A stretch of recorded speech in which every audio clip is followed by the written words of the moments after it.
भाइयों और नमस्ते बहनों, सर। एसेस ऑफ ओलंपिक्स में आपका स्वागत है। एसेस ऑफ ओलंपिक्स, जहां पे हम स्किल के जो ओलंपिक्स है उसमें सबसे जानी मानी प्रतिभाओं के बारे में जानते हैं, उनसे चर्चा करते हैं, उनसे सीखते हैं, समझते हैं और उनसे प्रेरणा लेते हैं। आज हमारे साथ जुड़े हैं मुकेश कुमार, जो डेटा प्रोसेसिंग में नेशनल चैंपियन है और वो तैयारी कर रहे हैं इंटरनेशनल ओलंपिक्स में भारत माता को स्वर्ण पदक जिताने के लिए, जो रशिया में खेला जाएगा अगले साल। मुकेश जी की यस सर। कहानी बहुत इंस्पिरेशनल है, बहुत जानी मानी है और बहुत ज्यादा प्रेरणाजनक है। दो पंक्तियां कहना चाहूंगा मुकेश कुमार जी के लिए। नर जीवन के स्वार्थ सकल बलि हो तेरे चरणों पर, मेरे श्रम सींचित सब फल दुनिया भी शीघ्र देखेगी, मेरे बाहों का बल,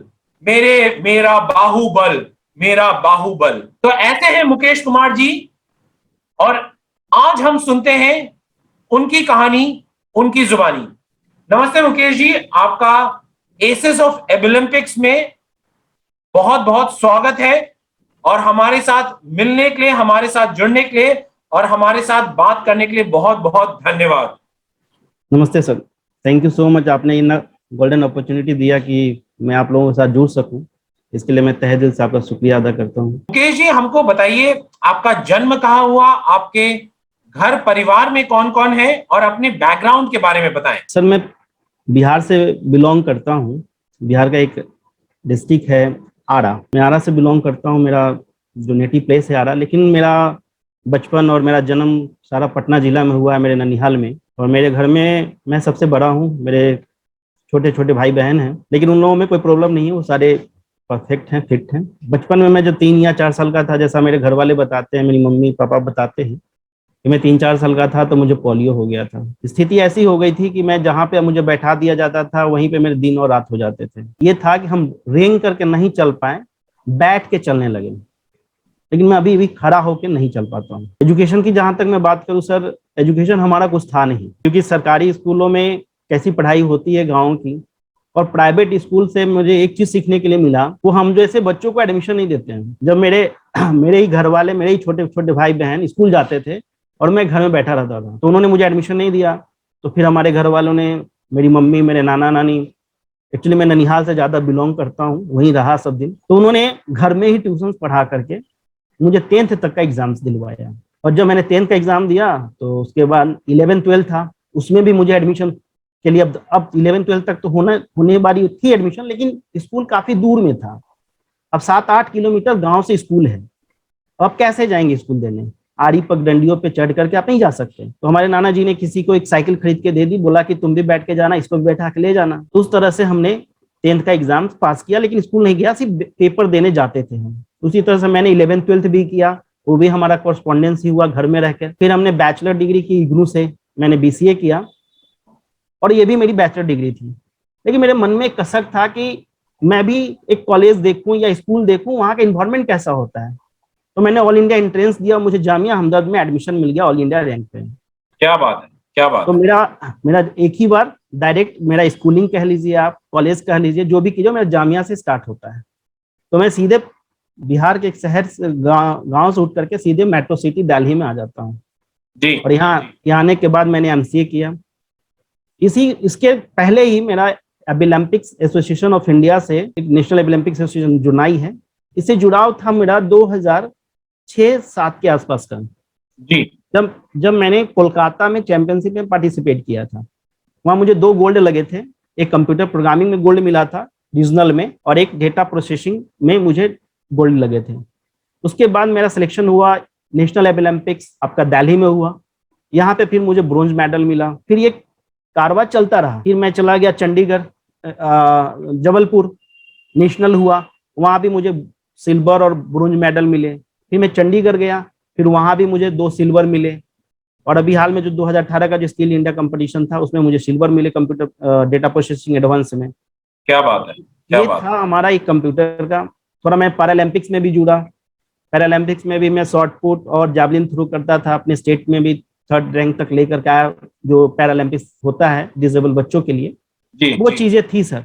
लेकिन सबसे बड़ी बात यह थी कि आप अचीवमेंट कर लेते हैं, इस अचीवमेंट के पीछे हमारा कुछ नहीं था, हमारे भाई का, बहन का, इन लोगों का ऑपरेशन बहुत अच्छा था। आपकी आपके घर परिवार ने आपको क्या सपोर्ट किया, कैसे सपोर्ट किया? क्योंकि मैं ये तो आपके नाना, आपने बताया कि आपके नाना और आपकी नानी ने आपको काफी ज्यादा सपोर्ट किया। मेरी मम्मी हुई, मेरी मम्मी भी, वो ज्यादा पढ़ी लिखी नहीं थी, लेकिन जितना उनको ज्ञान था उन्होंने मुझे ज्ञान दिया।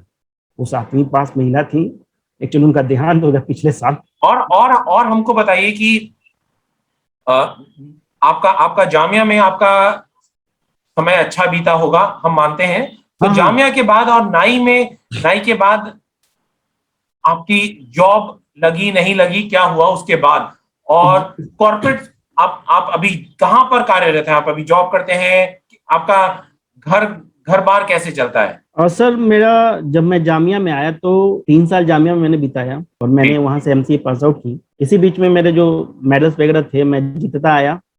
एक दो जब मैं फाइनल ईयर में था, जब मेरा प्लेसमेंट का टाइम था, तो जब मैं कंपनी के प्लेसमेंट में बैठता हूं और उनका एंट्रेंस निकालता हूं, और एंट्रेंस निकालने के बाद वो मुझे ये कहते हैं कि सॉरी, हम आपको नहीं रख पाएंगे क्योंकि मुझे आपका स्पेशल असिस्टेंस देना पड़ेगा। मैंने उनको यहाँ तक बोला था कि सर ये मेरी प्रॉब्लम है, मैं कैसे ऑफिस आता हूँ, मैं कैसे काम करूंगा, आप मुझे काम दो, मैं न करूं तो आप मुझे कह सकते हैं कि आप एलिजिबल नहीं है।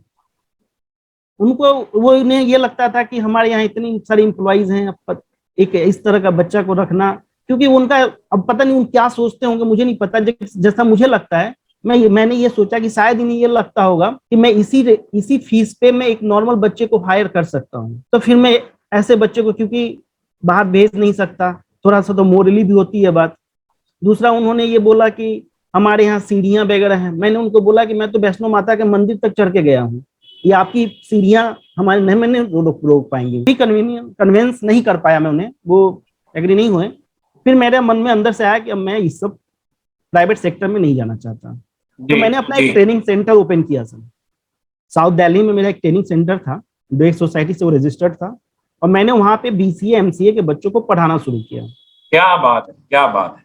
तो मैंने उनको टीचिंग दिया, कंप्यूटर का मेरा फील्ड था ही, मैं एम्प्लॉय कहीं होता तो मुझे सैलरी मिलती, मैं यहाँ पे सैलरी डिस्ट्रीब्यूट करने लगा, मेरे पास 4-5 एम्प्लॉइज हो गए। यूपीएससी के बच्चों को पढ़ाता हूँ, अभी आईएएस के बच्चों को मैं फिलोसफी पढ़ाता हूँ। मेरा एक ऑर्गेनाइजेशन है, ऑनलाइन हम लोग वर्चुअल क्लासेस प्रोवाइड करते हैं। बच्चों को यहाँ नहीं फर्क पड़ता कि आप में डिसेबिलिटी है या नहीं, उनको नॉलेज से मतलब है, उनको ज्ञान से मतलब। बहुत और ज्ञान के लिए डिसेबिलिटी कभी ब्रेकर बन ही नहीं सकती। ऐसा होता तो स्टीफन हॉकिंस को हर कोई क्यों सुनता। लेकिन ऐसे बहुत सारे जो युवा हैं हमारे, जो दिव्यांग हैं, जो गरीब तबके के हैं, वो हार मान जाते हैं। तो उनके लिए आपका कुछ संदेश, कुछ प्रेरणाजनक मैसेज जो आप देना चाहेंगे? देखिए सर, जो भी बच्चे इस सार्थक ऑनलाइन इनिशिएटिव के माध्यम से हमारी वीडियोस को देख रहे होंगे, मैं उनसे यही कहूंगा कि देखो, आज के ये जो दुनिया है, ये इलेक्ट्रॉनिक मीडिया है, और अब नॉलेज गेन करना बहुत महंगा नहीं रहा।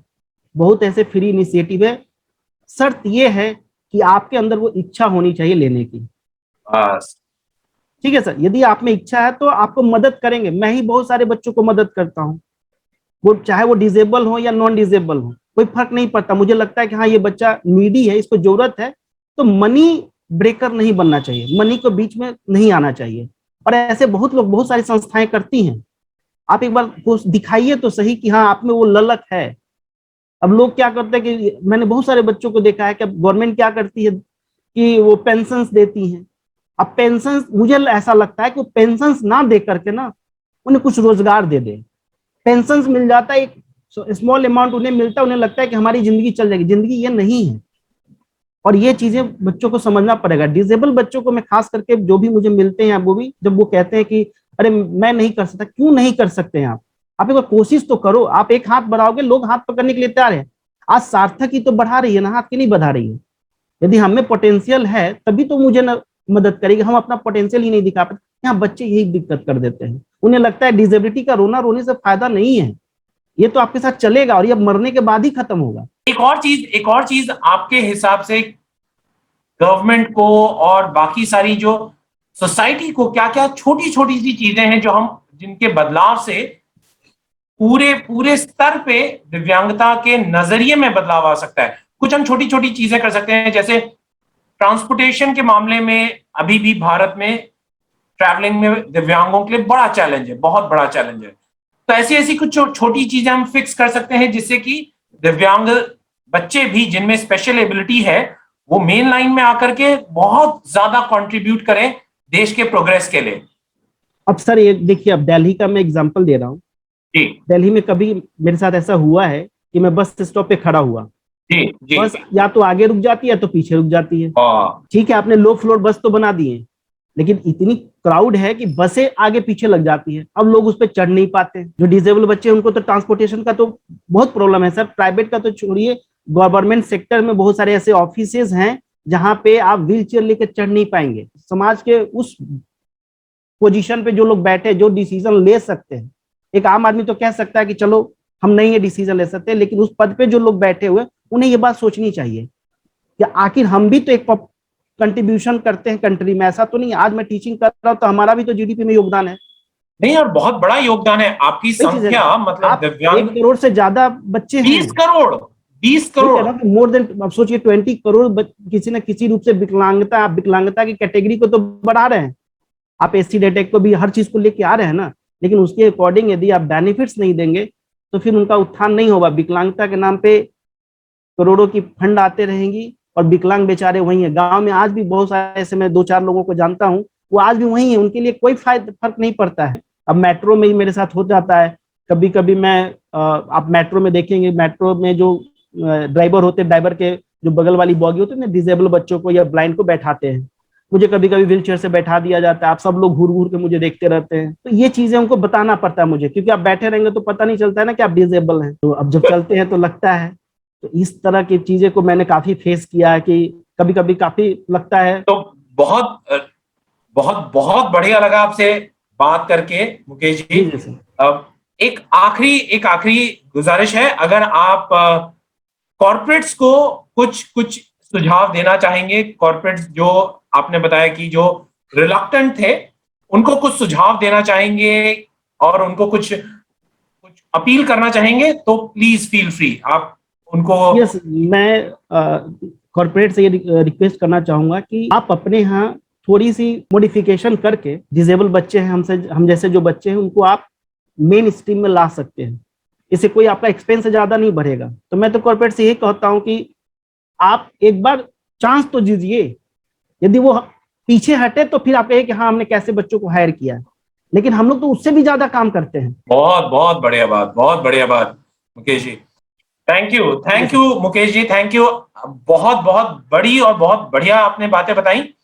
एक मेरी आपसे भी गुजारिश है, आप अपने चैनल के जो, क्योंकि आप बुल्लू आईएएस चलाते हैं, जी जी उसके माध्यम से जितने भी दिव्यांग बच्चे हैं भारत में कहीं पर भी हैं, गांव में है, शहर में है, जिन जो 18 से 35 वर्ष के बीच में है, जिनकी 10th पास है और जिनको आत्मनिर्भर बनना है, उनको सार्थक के साथ जोड़िए। हम उनको ट्रेन करेंगे, हम उनको प्लेस करेंगे कॉर्पोरेट वर्ल्ड में, हम उनको प्रयत्न करेंगे कि कॉर्पोरेट वर्ल्ड में जा करके वो अपना नाम रोशन करें, अपने कस्बे का नाम रोशन करें। यथाशीघ्र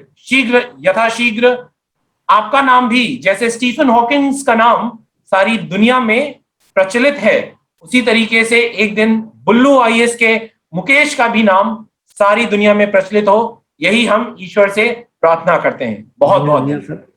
थैंक यू सर, धन्यवाद।